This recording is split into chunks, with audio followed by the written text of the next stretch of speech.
Let me start by introducing myself. My name is Mary Beth Bergeron. I have lived here in town at 497 Inverness Lane for some 35 years, and prior to that on Wimbledon Drive for 7 years. So I'm a long-term resident like so many of you here. And first and foremost, I want to so strongly welcome all of you to this meeting. It is an important point in our process of this committee to make determination as to what to do about expansion of a senior center and the programs that we're able to offer the senior population of our town. I would like to take a moment just to introduce a few people who will be speaking tonight. I will speak a little bit. Fred Vanderhoof, he lives on William Street.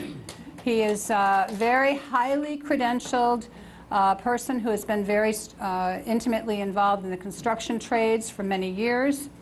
Next is Tim McKenna, who works for Yale New England Hospital as a facilities design and construction individual. The next is Phil Hallahan, who is known to so many of us here. Phil, his entire career was spent in construction. Phil is the vice chairman of this committee. Then we have Pat Burden, who graciously agreed and has worked like a yeoman on preparing minutes for each of our meetings. So thank you to all of you for coming today.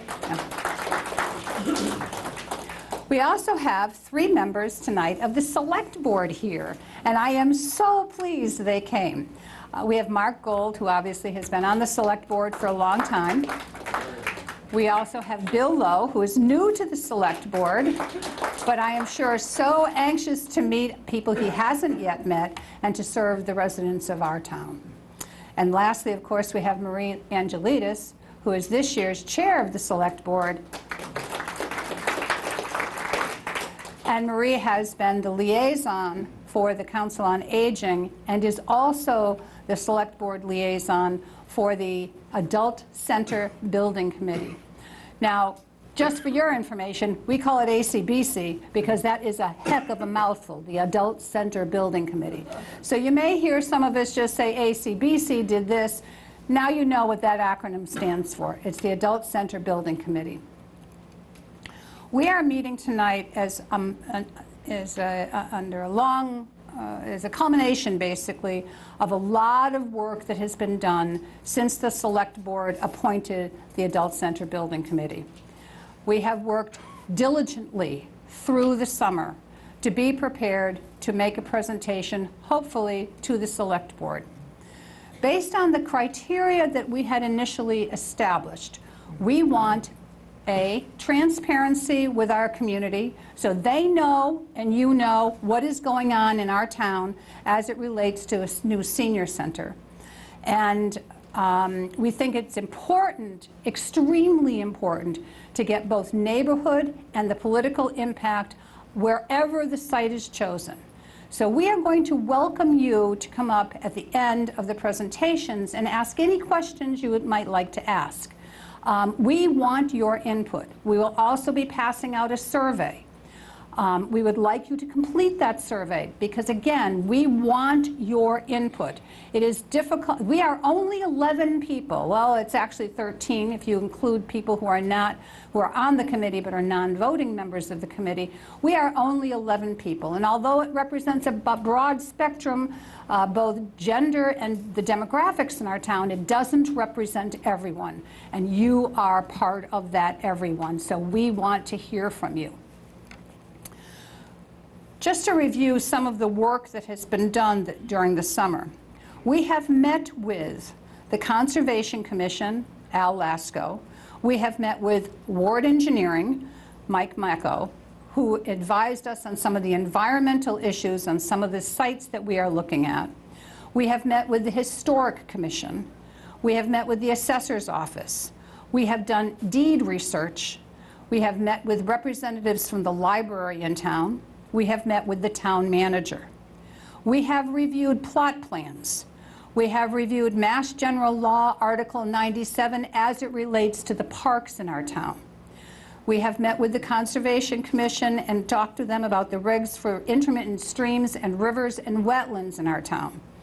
We have reviewed, it was difficult to find, but we have reviewed the original map prepared for Laurel Park by Frederick Law Olmsted.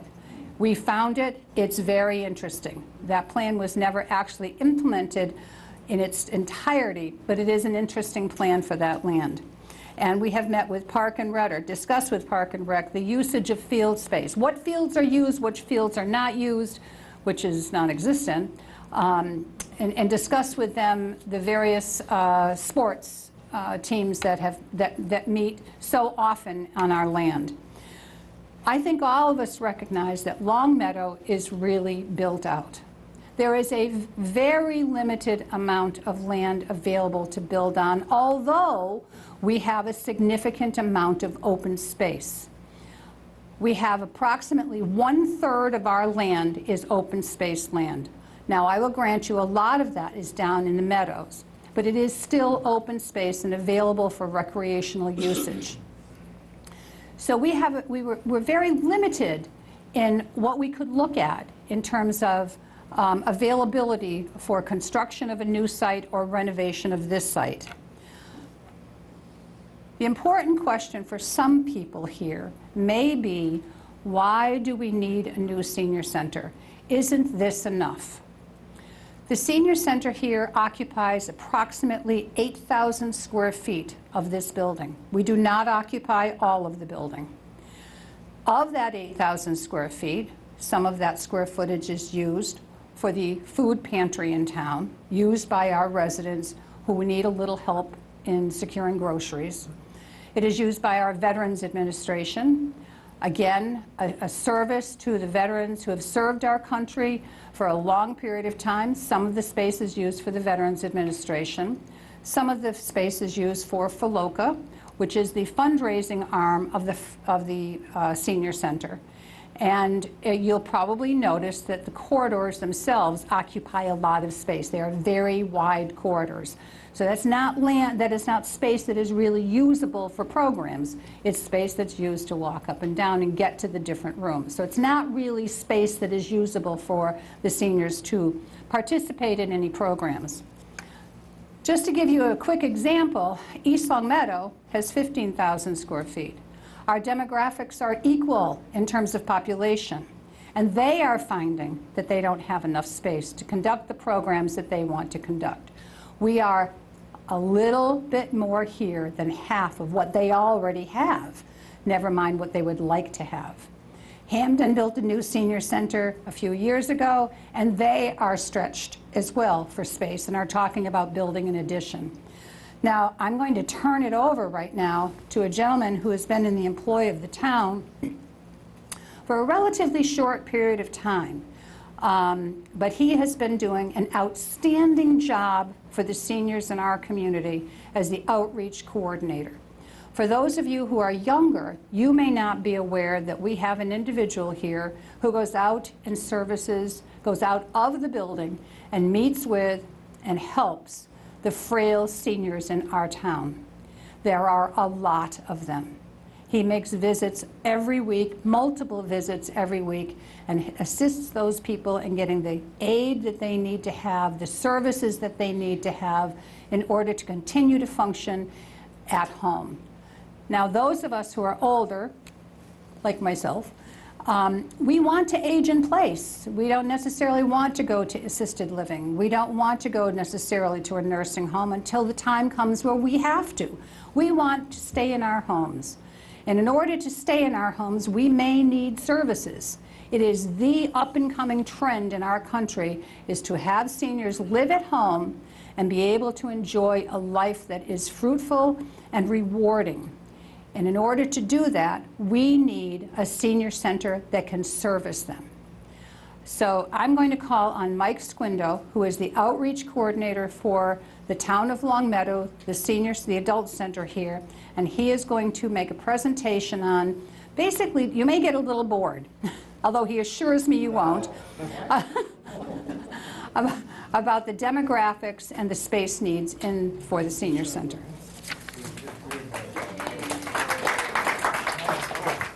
So I wasn't planning on saying this, but the reason that I am actually up here is because my job prevented me from sending Mary Beth this PowerPoint in an effective time manner.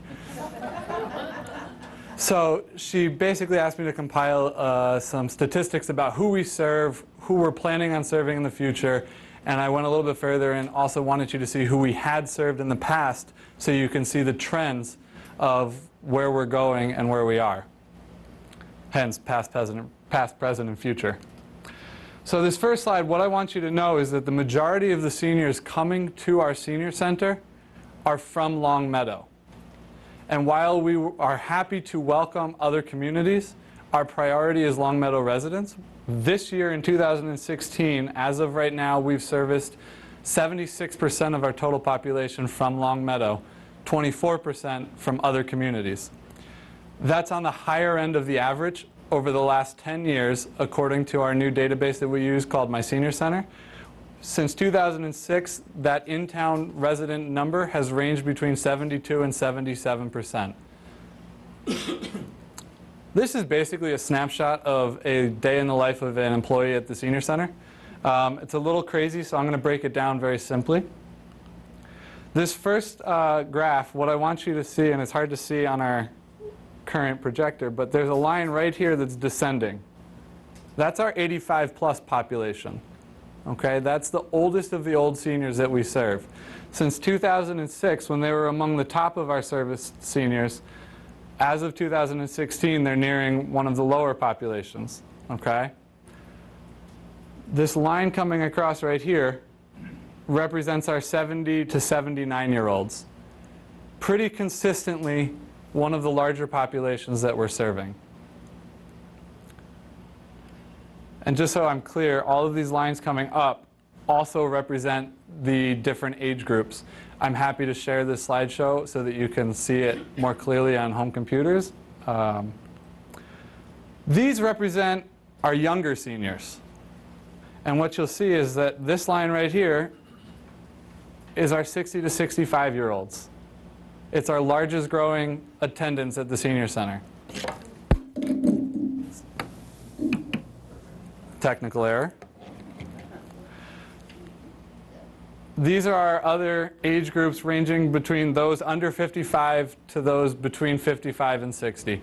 All of our younger seniors, those age demographics are growing, while our older seniors are primarily decreasing. And there's reasons for that. I'm not going to get into those right now because I think that they're pretty self-explanatory.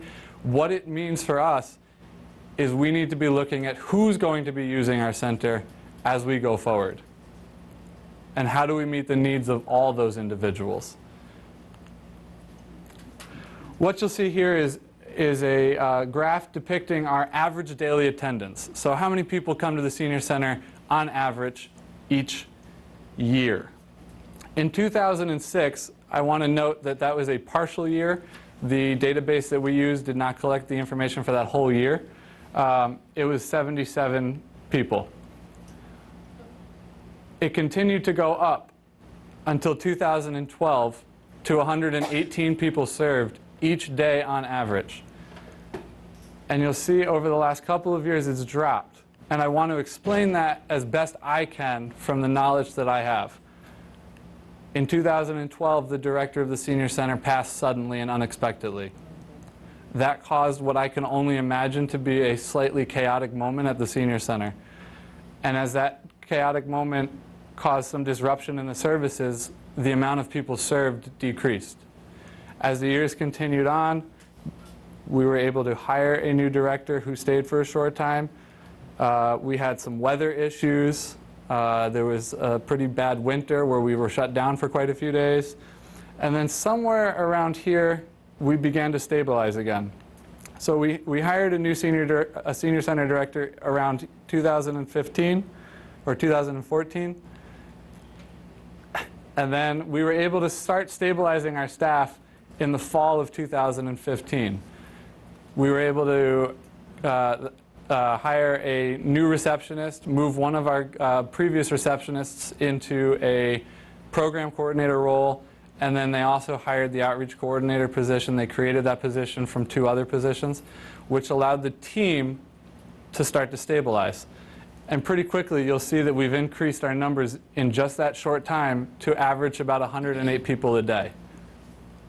Our trend is only going to continue growing over the next 4 years.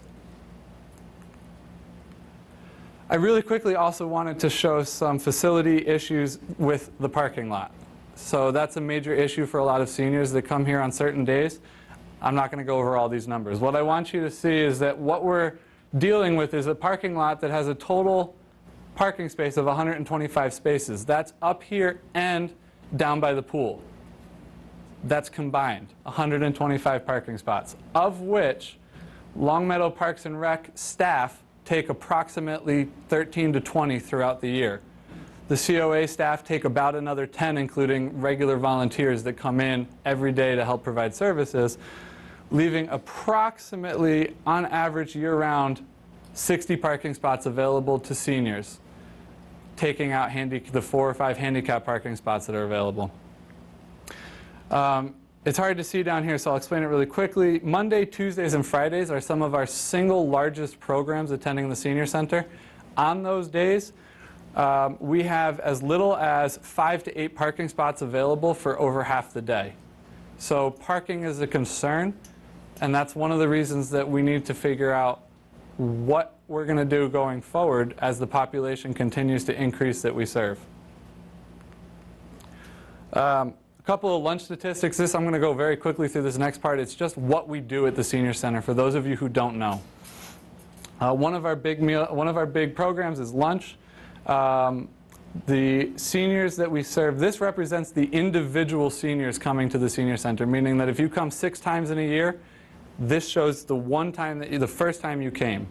Okay? Again, 2016 is in a partial year, so this number will increase through the end of December. But our trend is that we're getting lots of people coming to the center to try us out. What is interesting and to some extent follows the national average is that the repeat use, or those coming on a regular basis and being counted each time they come, is decreasing. I can explain for a lot of reasons why that's happening nationally. I'd have to do more research to figure out why that's happening here to give you specific answers, and that's something I will continue to work on. But you will notice that one of the things that we are aware of is that our numbers in our congregate meals program is decreasing pretty rapidly. And this is just very quickly to show you that we haven't really changed the times that we've served meals throughout the year. This means that we've served meals Monday through Friday every day that we're open other than holidays, and in 2012 and 2015, a couple of snowstorms that have shut us down unexpectedly. Recreational activities. This is things that seniors come and they socialize. It could be cards. Like we have bridge programs, pitch comes. These types of programs, while still very high, are on a slight downward trend here in Longmeadow. I have my thoughts are related to again the demographics that we're looking at how they're changing. We're heading into a cross where we're going to have an equal number of 65 and unders as we do 75 plus, and they need and want different things. And to me, that I think is somewhat represented in this statistic here. I also want to be aware that we've started pushing for computer check-ins versus paper check-ins, which may slightly impact who's actually signing in. And we are aware of this, and we're addressing it as a staff, trying to help seniors sign in so that we can track our statistics accurately. Again, recreational programs. I put this after because we're offering more than we ever have. It appears from this statistic that it's not what is the most interest or most need of seniors. So we will be continuing to evaluate the services that we offer, including the programs that we offer, so that we can continue to offer the highest need and quality of services that we can. Fitness and exercise is a very popular topic. We've increased our fitness and exercise programs over the years, and we've seen a huge increase in those who want to come to fitness and exercise. You're looking at the screen and saying, but 2016 has a huge drop. What happened was in 2015, this number is pickleball and a couple of other big programs that we offered. Since that time, those programs have expanded to other communities in the area, so we're no longer the sole source for the seniors to receive those programs. So they're able to go to their local communities. It's not because they don't like us, it's just because we're farther away. Cultural events is another topic that we are seeing people have interest in. This graph shows you what we've offered over the years. So this is showing you the number of this is showing you the number of seniors over the years that are coming. It's less, and it's less to some extent because we've offered less. Okay? But what is interesting is the desire to come. These are the actual seniors. I'm sorry, this is now, I'm jumping ahead of myself. Community education is the one where the seniors want to come. Cultural events are not. People want to learn. And again, that's that younger seniors. It's not that older seniors don't want to. It's just the concentration of that 60s era population. They're very active, very outgoing, and they have a desire to really expand their knowledge. And that's what I think is reflected in here. We didn't offer an option for people to check in who were just coming to the senior center to grab a coffee or to see what's going on in the office and pick up a newsletter until 2015, which is why these numbers only represent 2015 and 2016. And what you'll see is that we're catching a lot of people in this statistic that we were missing in previous years. And lastly, I just wanted to show you the services that we're offering. Again, I've only included my social services for 2015 since I started in September, and 2016 because I can't accurately compare to my predecessor, as the reason being that the way we tracked our statistics is slightly different. I do it by how many times they come in and meet with me, not what I'm doing with them when I meet. So if I meet with somebody, we may talk about SNAP, we may talk about fuel assistance, and we may talk about a file of life all in one meeting. That's one meeting. My predecessor calculated those each individually, so it would just not be an accurate representation of the statistics as of recently if I was going to present those. If you're interested in seeing those numbers, I'm happy to share them. Thank you, and I give it back to Mary Beth. Okay. Sorry. There's a couple of statistics that Mike did not mention, and specifically, right now, according to the demographics in Longmeadow, there are more seniors over the age of 60 than there are children under the age of 18. And part of the reason, I think I see a lot of people shaking their head, part of the reason is that the baby boomers are coming of age. You know, we are beginning to, I mean, we've all read about it. We have moved the economy since our birth. And we are now moving the economy in a different way, and that is towards services and retirement activities like travel, increased health care perhaps. So we've all seen the expansion of nursing homes and the expansion of hospitals to serve the needs of this community that is growing so quickly, and we need to be ahead of the curve. We're actually not really ahead of the curve.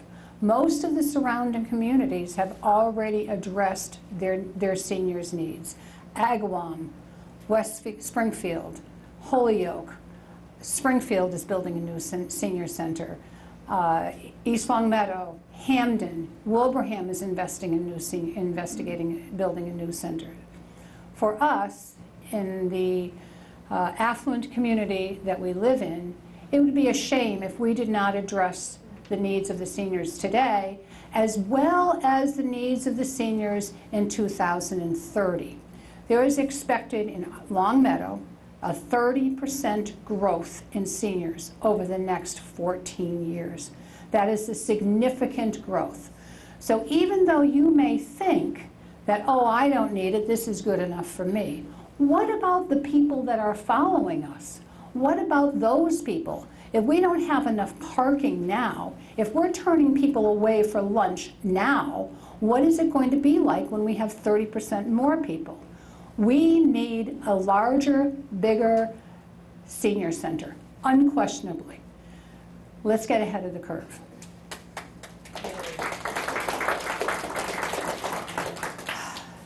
Now, we're going to talk about the sites we are looking at. We have looked at here, Greenwood Park. We looked at Academy Drive. There are 2 parcels on Academy Drive. One is the water tower, and the other is directly across the street. They both contain 10 acres. We looked at Laurel Park. We looked at 2 sites on Turner Park. Site number 1 and site number 2 is what we call them. We also brought into the mix the library Cordes property. The Cordeses own 2 pieces of property on Longmeadow Street adjacent to our community house. If we were able to acquire those 2 properties and be able to use some of the land that is owned by the library, that would be a fabulous location for a new senior center. Obviously, there are problems with that. At Wolf Swamp Fields, we did look at that, and we looked at Bliss Park. The following are the criteria that we used. We looked at the deed restrictions. How did the town acquire the land?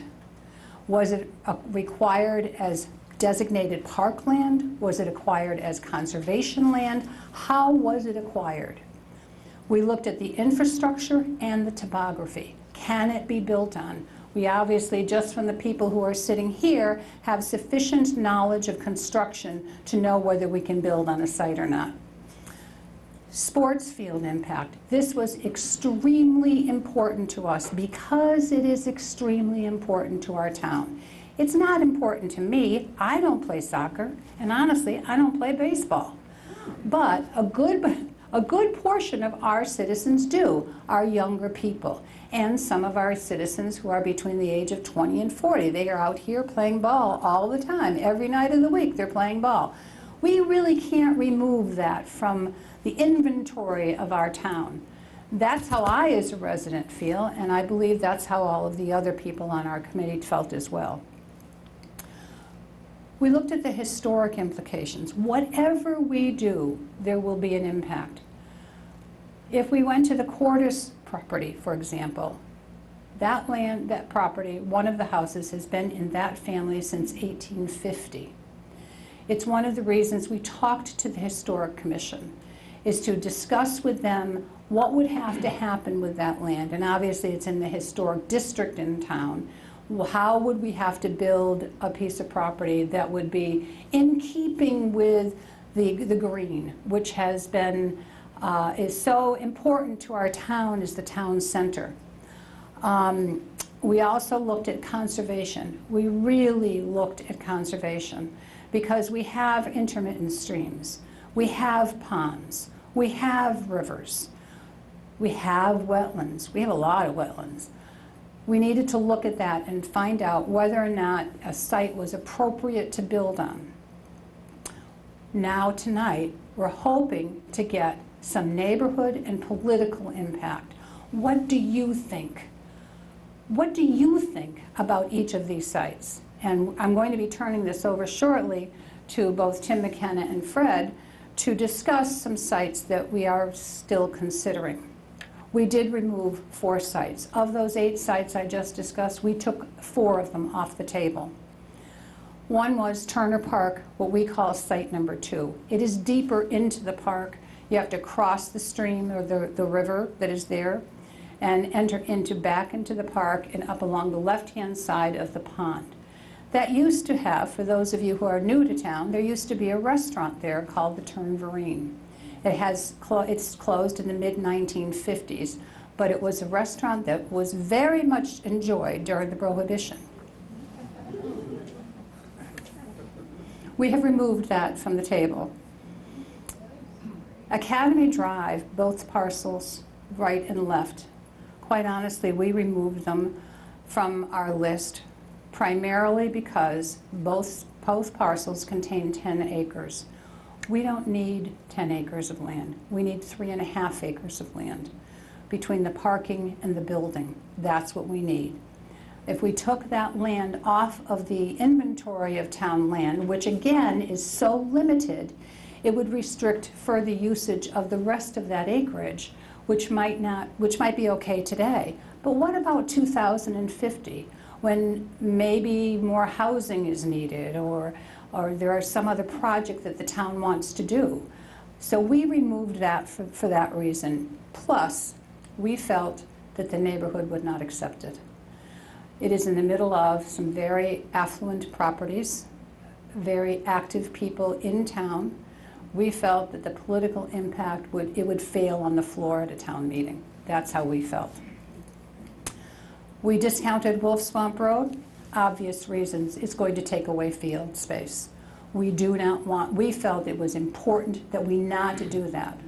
If we were to take away a field, we have to replace it somewhere. So then we're not talking about one parcel of land, we'd be talking about 2 parcels of land. We took it off the table.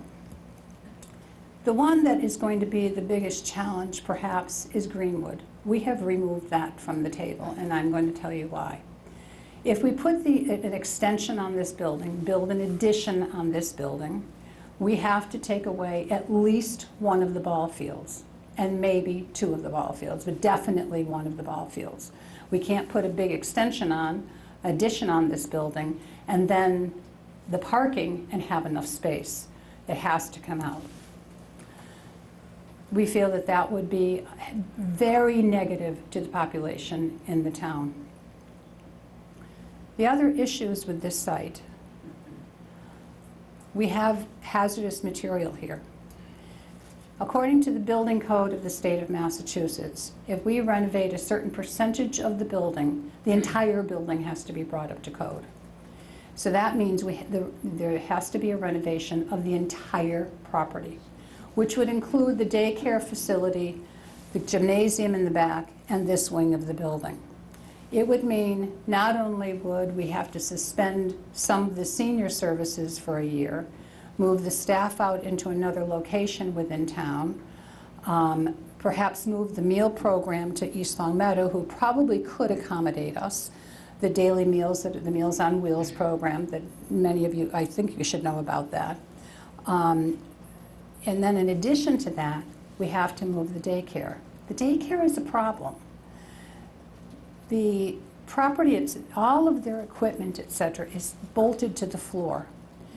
Where in town are we going to find someone who would be willing to rent that much space to the town to run the daycare for a year and allow their property to have all this equipment bolted to the floor? I don't know of any space in town that is available of that size. I doubt if you do, I'd love to hear it. So we have taken Greenwood off of the potential use of sites and have been left with 4 sites that we think bear serious consideration. We will be taking questions after the presentations, so if you have any questions, write them down. We'll be glad to answer them. So now we've removed those, and now we're going to talk about the properties that are left on the table. And at this point, I'm going to turn it over to Tim McKenna. Oh, no, we're going with Fred first. Fred Vanderhoof, again, I've introduced him before. He is going to talk about Turner Park, site number 1, Laurel Park, and Bliss Park. How's everyone doing?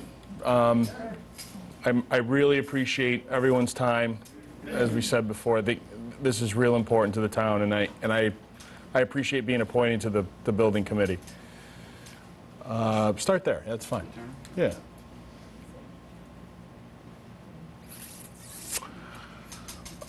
Turner Park. This again, like Mary Beth has said, this is parcel 1, which right where it says Turner Park here is the actual parcel we're looking to focus on.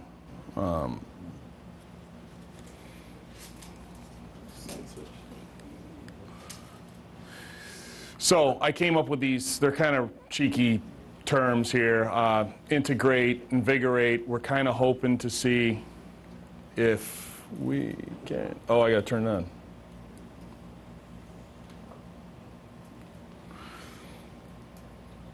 Currently, this is what it looks like on a typical, I think this picture was taken in July. you're the western side of the field. It's the back side of it. It's currently very wooded, but the park is gorgeous. It's expansive. The lawn's beautiful. It's well maintained. The trash is always picked up. But it's currently a dirt road, and travel is pretty much a one-way in and out. I don't know if you've ever been there, but it's a little tight two-way traffic-wise. Our thought on a new development for a senior center, these access roads would be improved. It would certainly help the town overall, not only with our needs for parking, but additional parking for a ball game, an overflow situation. Site lighting would certainly improve the area.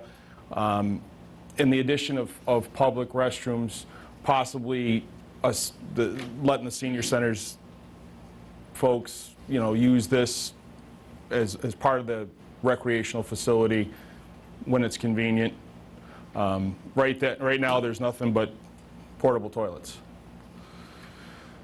The back side of the field looks exactly like this now. Parking's kind of haphazard. For the most part, people park where they want to attend a ball game. It's just stone and gravel. But it is a very, very beautiful park. Once you walk in the back, there's extensive trails. There's a pond. Certainly, we feel that the improvement of the park could provide a much safer, more environmentally friendly to all the town and everyone to enjoy across the board. This is the trail that goes to the back pond. We certainly feel that if we were to locate the senior center there, you could certainly expand into different activities depending on what you want to do with your spare time. I mean, we could offer bike storage or potential kayaking in the pond, a children's senior fishing derby possibly, something to interact amongst the community. It's a really, really nice site. I'm going to turn it over to Laurel, if that's possible.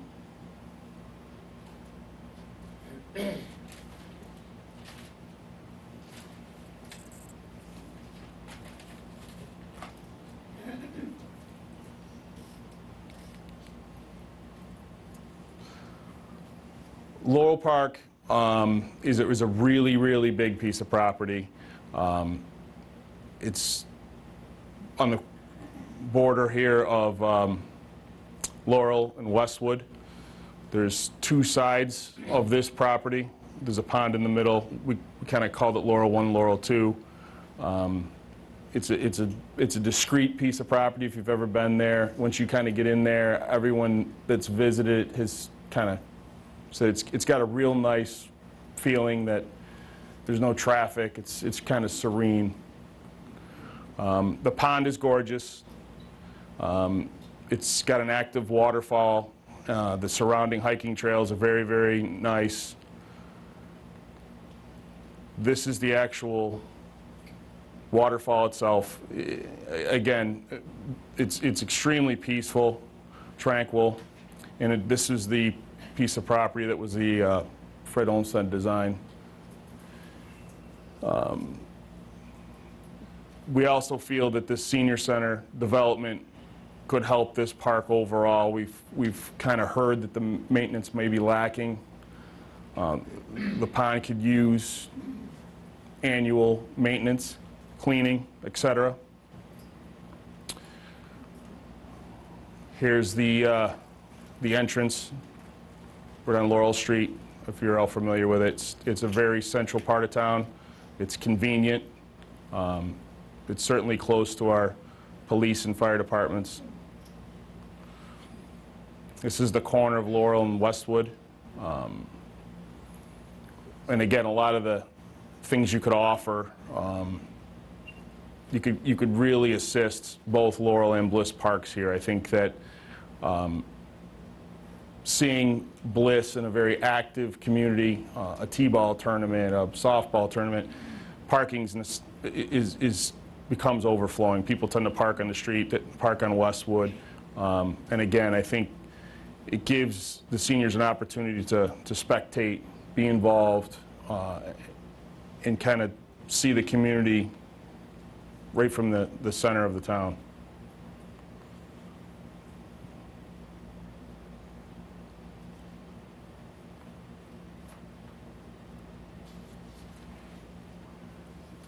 Thanks, Mike. And my final, this is another gorgeous, gorgeous piece of property for the town. And again, this is no one else's fault. The symbiosis, living together, synergy, creation of a whole greater than the sum of its parts, and as symbolic is almost perfect for Bliss. It's got an active pool. It's got a very active ball field, but the site itself is completely flat. It's got great access. It's a perfect shared opportunity between a senior center and a very active park in town. The addition of a senior center building and site lighting would certainly improve immensely the overall side of that park. I mean, it is very dark at night. Parking, especially an asphalt parking lot, would greatly help. You see people getting in and out of their cars, and it's just a dirt area. And the maintenance of an adult center, you know, plowing and et cetera, would certainly help the hikers as well as anyone else that's using the park. It has plenty of potential. Currently, right now, this is a town-owned building that was at one point restroom, some kind of field house, never seems to be open or used. And we feel that the new center would certainly allow people to use public restrooms, a new facility, and a true community use type of situation. And we feel, you know, it would certainly be a gem, an icon for the town. It's a very, very visible park. It's always seems like it's being used. The basketball is used a lot. It's a great opportunity for seniors to watch a ball game, to watch a basketball game, and entertain themselves in the same time. And an updated facility would certainly complement the park and the town as a whole. So, hi everybody, I'm Tim McKenna, and can everybody hear me? Yep. I take a little bit after my father, where people never had trouble hearing him in a crowd, so. One of the sites that we were talking about was Cordis/Stropel, over in the intersection of, let's see, Long Meadow Street, Route 5, and William Street. So we have right here the community house. We have the police department and the fire department. The first church right there. We have up here St. Mary's and St. Andrews. Here we have the historic district in the town green right there. So I think that really it's chief. So I've broken this up into a series of pros and cons, kind of a T-chart. I think that really its biggest pro, the biggest advantage, is the central location of this site. I mean, everybody knows that Route 5 really was the original artery by which people came to Long Meadow up until actually the end of the 19th century. Most of the houses were here. There were a couple of houses out William Street and a little bit out Laurel Street. But my father can still remember when Laurel Street was a dirt road. I can remember myself when Frank Smith was a dirt road. And so we really, I think that having the site so close to really the traditional heart and soul of the town is really one of the chief virtues, but it's also, frankly, a chief drawback for the lot. The area under consideration is about 10.5 acres. It's flat. Again, one of its pros is that it is readily accessible from Long Meadow Street, which is also where we have public transportation with the bus line. and it's also readily accessible from William Street. One thing that we've been talking about is trying to acquire the Cordis lot, which is right, let's see, right behind, adjacent to the community house, between the community house and the store's library. Problem with that, of course, is acquiring property. It is expensive, but we're really talking probably in the neighborhood, we think, if we could possibly take the land and then calve off the house and sell off a portion of the property. We're talking about perhaps an initial outlay of about $1 million. So if we do a quick pro forma for this property, break it down into a 20-year pro forma, that comes out to $50,000 a year. And we'll take questions. Speak up a little bit, sure. Oh, right into the mic, sorry. Oh, this microphone? Yeah. Okay, sorry. Gotta keep that one on too. Okay, oops, this one fell off. So at any rate, the long and short of things is we have roughly 2,500 houses in Long Meadow for 15,000 people. If we break that down to, well, roughly about, let's see, $1 million. I just dropped this. Sorry. $1 million broken down over 10 years is $100,000 a year, so that's $40 a household. If we break it down into 20 years, that's $20 a year for a household. So $1 million, I don't have it in my back pocket right now, and I know that it's a serious amount of money that we're talking about. But really, in the overall cost of developing the project, $1 million, I don't think, myself, is the major issue, frankly. But we have access is great. It is a flat lot. The one problem is, and then also it is right nearby Stropel Field. It is adjacent to the churches, and also we do have already, as everybody knows, whenever we go to meetings at the police department and the fire department, a little bit of public parking there. We could imagine adding public parking behind the police department and behind the fire department, and perhaps even along the Cordis property, so that we would have additional public parking for the town.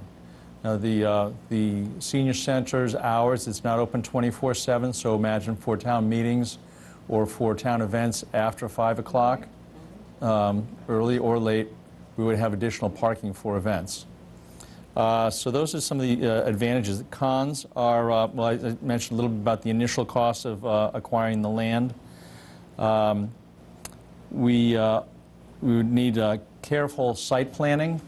The site is right next to Wheel Meadow Brook, so there is, although we have had some help looking into it, and we don't think that it is a wetlands issue there.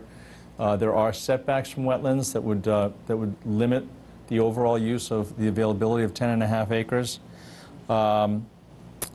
We have, even though we do have the advantage of being by Williams and Long Meadow Street. Access, as you can see, it's a tight sliver. Even if we did have the Cordis property, it's a relatively tight sliver of land there, and also, frankly, with the driveways for the fire department behind the police department, access is relatively limited. Once you got on the property, it would be not bad. But then also, because of its prominent site, I was on the Historic District Commission. I am still a member of the Historic Commission. We would have to pay very close attention to the historic character of the surrounding area, and the design would have to be very, very sensitive. So we'd really have to pay serious attention to the character and quality of the new building itself, which, again, being an architect and being in construction, it's going to add some cost to the overall project. However, though, in summary, I really honestly do believe, of all the sites that we've looked at, this one provides a really spectacular opportunity for the town for the 21st century and as we move further on, but also a way of looking back at the 20th, 19th, 18th, and even the 17th century, and being a part of the Long Meadow that we all know and love, and be a part of the Long Meadow that we all want us to develop into. Okay. Thanks for helping me. So what is the vision? The vision is to provide services to the senior community in the town of Long Meadow. It's where are we going to do it? Of all of those 8 sites that we have discussed, there isn't one of them that isn't doable. The 4 that we discounted are very, very problematic. We believe that the 4 that we have selected finally are sites that could excite me, and I hope that they excite you. For example, when we look at the 3 parks we're talking about, Laurel, Bliss, and Turner, specifically Bliss and Turner, what great synergy between the senior center and sports fields. When the funds are expended to put in parking, for example, that provides parking in 2 parks that have no paved parking in those areas. Bliss has no paved parking in that area, and Turner has no paved parking in that area. And they both need it.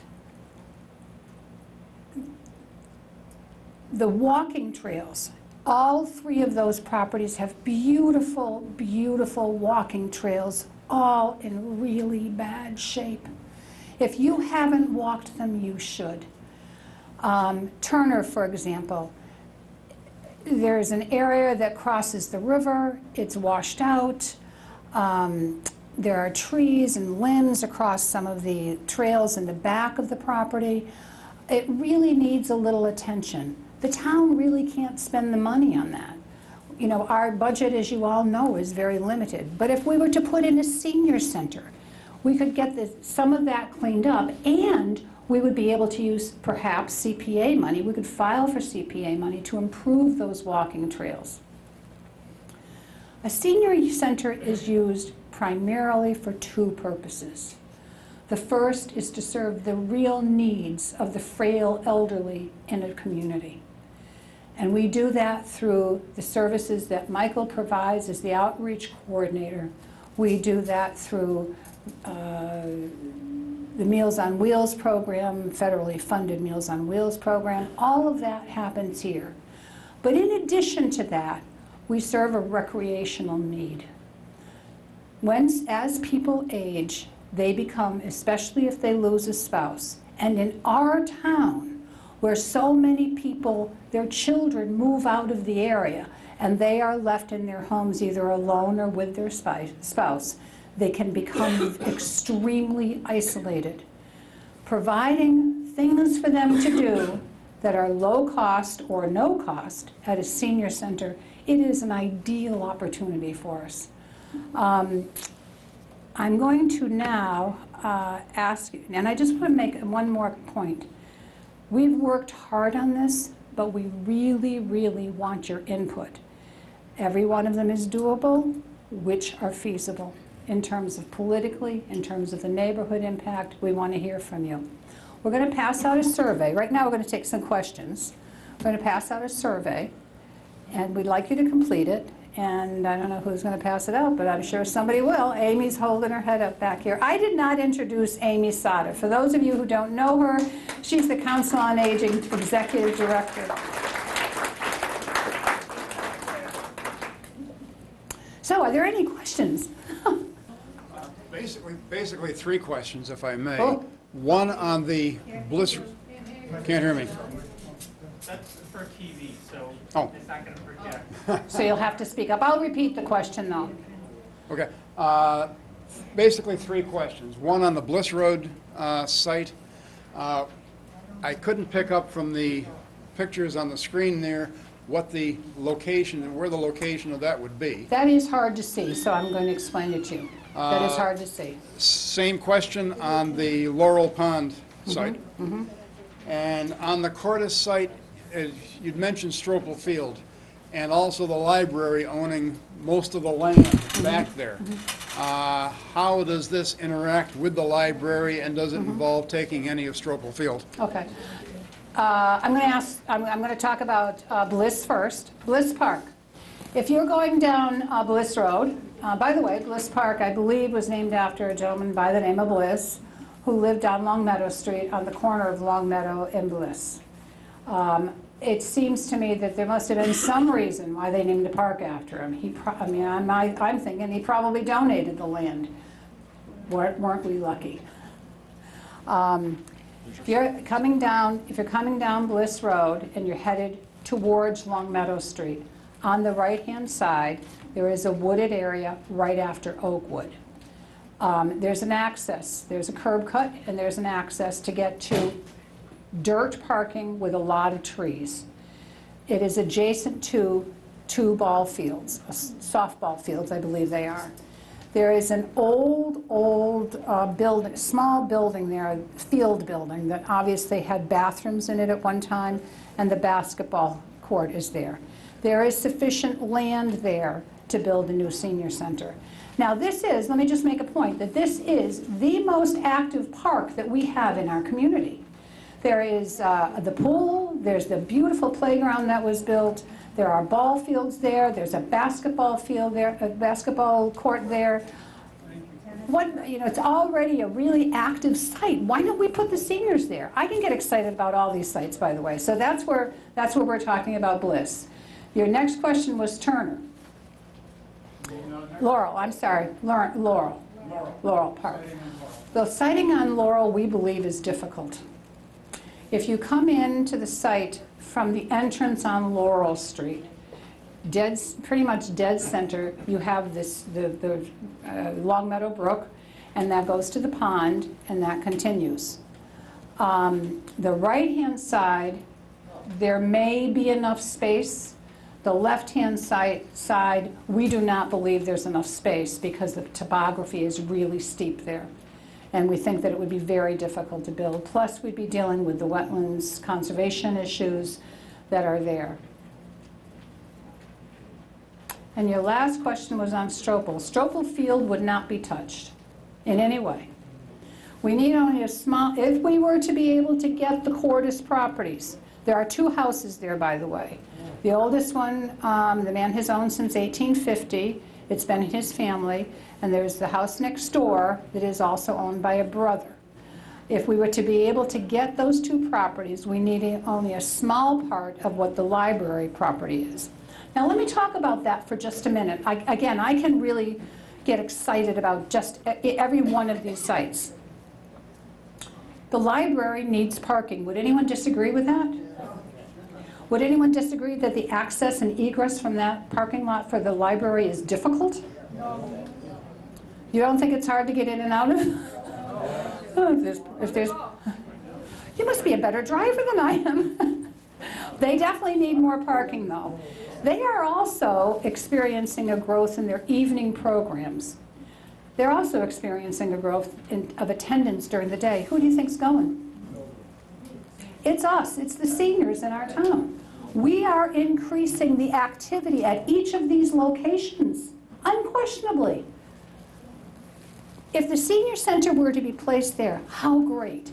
They need parking, we give it to them. They need more meeting space, we don't meet at night. We have more than adequate space for a great synergy between us and the library. It's not in our hands. It would be in our hands for the Cordis properties because ultimately I guess we could take it by eminent domain. But the library is a different story. The library board of directors would have to decide that they would relinquish part of that land for a senior center. Any more questions? Yes, ma'am. I live on Converse Street. Yeah? And the traffic is unbearable trying to get out of it to go the opposite direction. Now, I'm excited about the library site, but I'm also concerned about the casino and the traffic that we might be picking up on that road.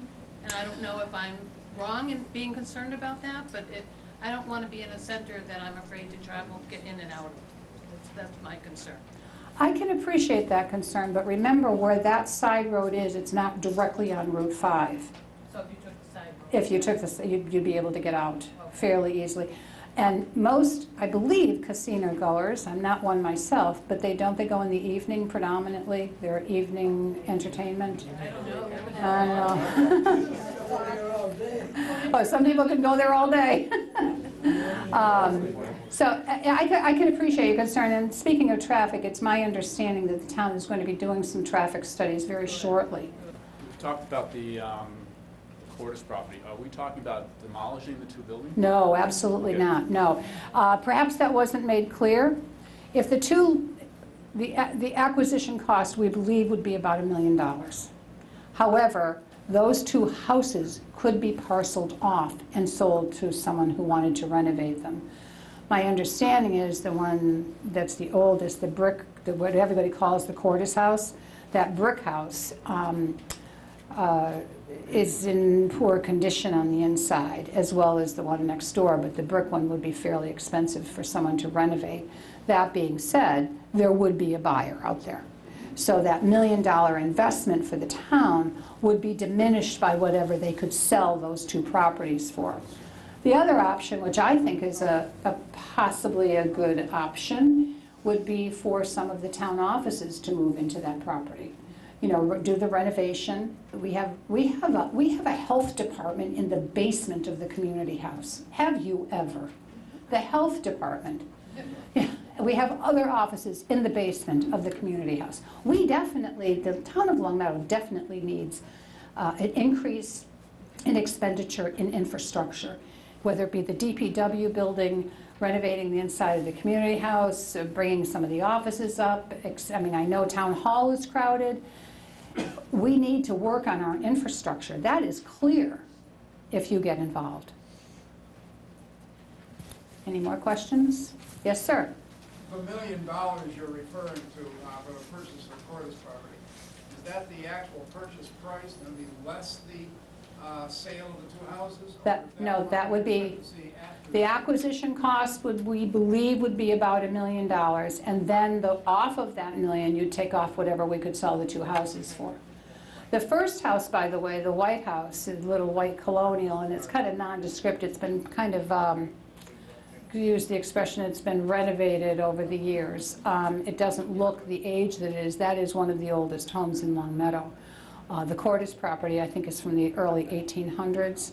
By the way, I'm not on the Historic District Commission or anything, but from the research we've done, that's what we've determined. There's also an interesting factoid about the Cordes property that I found out.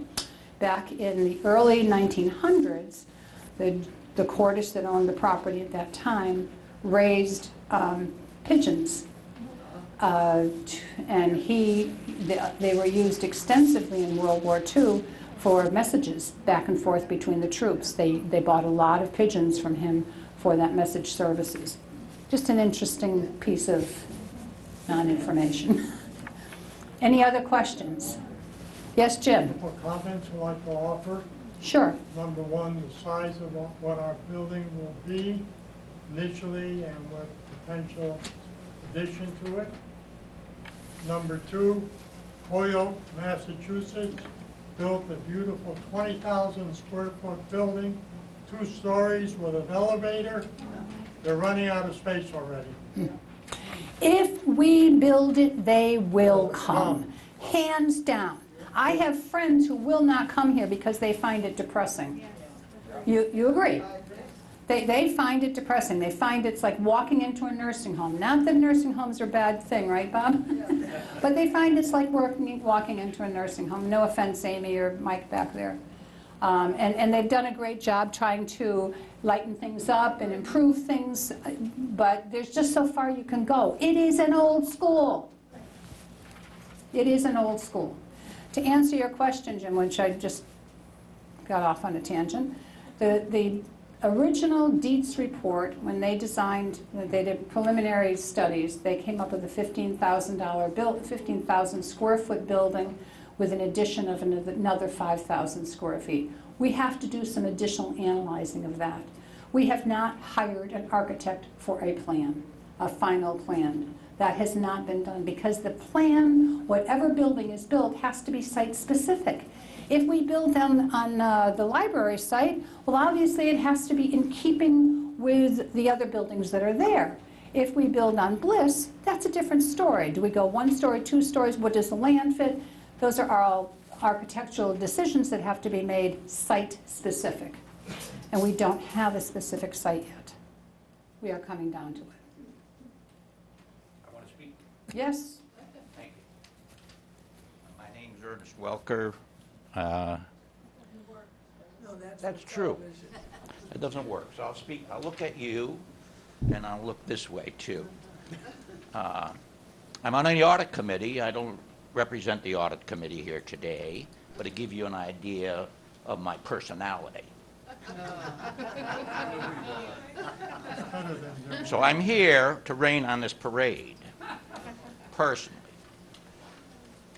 Do you have folks here, do you realize the trouble this town is in financially? You do? Yes. Why is that? Why is that? Because the tax rate has gone so high that we can't even tax beyond a certain percentage by the state law. So we now have all these things that are coming up that were talked about here by Mary Beth, and she has enthusiasm, and she's in love with this idea, and everybody's in love with ideas that are spending money. So at some point, it has to stop. Up at UMass, have you been up there? They have put in a $50 million fitness center. $50 million for a fitness center, and now they are looking to raise the tuition because there isn't enough money. So we have to stop. We can't have what we want all the time. And Longmeadow is not a rich community. It is wealthy in relation to its neighbors, but is not wealthy in relation to the eastern part of the state. You look at what they can do, and it's unbelievable what they can do because they have not just residents, they have major businesses that support them. We don't. Why? Because we don't have space. Where are you going to put them? Should we put up a 22-floor building? All in favor of that one? Put it up. Let's have a 22-floor building. All right, we have one back there. I'll go for that, too. It'll be a nice building. Well, maybe we can have, maybe we can get. Did you support the school? Do I support the Were school? you in favor of the high school? I was not in favor of having what I consider a resort high school. Everything in town is a resort thing. But we got it. Live with some. What do you want? You gonna let me speak? Yeah, if you don't want a question, go on. Well, I don't want to question while I'm talking. That's fine. Thank you. That's why I raised my hand. I Thank didn't you. shout out. So, I'm here to say that my belief is that you do and you don't, it has, what are you talking about, a nursing home? People won't come here because it's a nursing home. My God, that's laughable. Well, then that's sad. If it's true, it's sad, because people have come to a level of expectation that we cannot afford. And we are getting into debt, and we're driving ourselves into debt as a nation, not just this time. So, my point is, no, I don't approve of any of these sites except the one that they took off. We should make this one do. 2 ball fields are going to keep us from having an expansion to this thing. You can talk afterward. So or you can cut me off at any time. I had the floor for a long time. I'm more than happy to give you another few minutes. So I would be in favor of remodeling this thing. Now, if there's asbestos things that I don't know about that. But 2 ball fields shouldn't make a difference. We can move 2 ball fields down into the area where there's lowlands where you can have some fields. You don't have to have it on the nice solid land. In any event, you can see that I don't like the idea of 4 places being cut out. One of them being this place. This place should be the first effort, in my opinion. But everybody has their own opinion. Are you finished? Thank you so much. Well, I love you dearly, Ernie. But let me tell you, I think with everything that the building committee and the senior center committee, we've been working on this, it will be 4 years. It actually will cost us more to renovate than build something new. Right. And that's proven by Pioneer Valley and Dietz. It will cost more to stay here because just like Mary Beth said, you can't just repair and take things. fix this side. You have to do the whole building. What are you going to do with all these kids? What are you going to do with the seniors while it's being built? It just doesn't make sense to do it here. It just doesn't make sense. It's less expensive to go new. What else can I say? Yes, Saul, please come to the microphone. When I raised my hand, I was going to say that it's not what we want, it's what we need. And also, we're in a new century. We grew up in an old century. We got to keep up with the times. Cost, we got to find a way. It may mean a little dollar or two out of our own pocket, but there may be some other way in which the facility, the new facility, can be funded. There is fundraising possibilities. There are some people out there that would be willing. I mean, I've been told, I don't know them, but I've been told. There are some people who are willing to take some of their own dollars that they earned over the years, that benefited them over the years for the future, and they'll help us. So I must say that I've been involved in this project for a long time, so I'm almost as excited, but who can get more excited than Mary Beth? And so that's my answer to you, Joe. I understand your plight. There are a lot of people that don't want to see this town go broke. Well, neither do we. But we want to keep up with the new times. Our town, since I have lived here, we have donated, I shouldn't say, we have paid, our budget includes a significant amount of money for our school systems. Now, for those of us who don't have children in school anymore, we did raise our children, we did educate them from the tax dollars that other people paid. However, that has come at the expense of a DPW that is in very poor condition. They've needed a new DPW building for 30 years, or at least major renovations down there. Something has to happen. The buildings are in very, very poor condition. We have a senior center like this. We have the health department in the basement of the town hall. We have infrastructure needs, primarily because we as a community have elected to, instead of using that money for our own good or for the good of the town, we have elected to invest that money in the children. That's not such a bad decision that we made. However, we have to pay the piper sooner or later. We have to make these changes and these improvements in our own community to serve the entire population as it needs to be served. Jim. Most of you know who I am. Jim Russell, Bel-Air Drive, Long Meadow. I've been a resident of town for 53 years. I'm the immediate past chairman of the Park Board. I'm a member of the Council on Aging Board of Directors.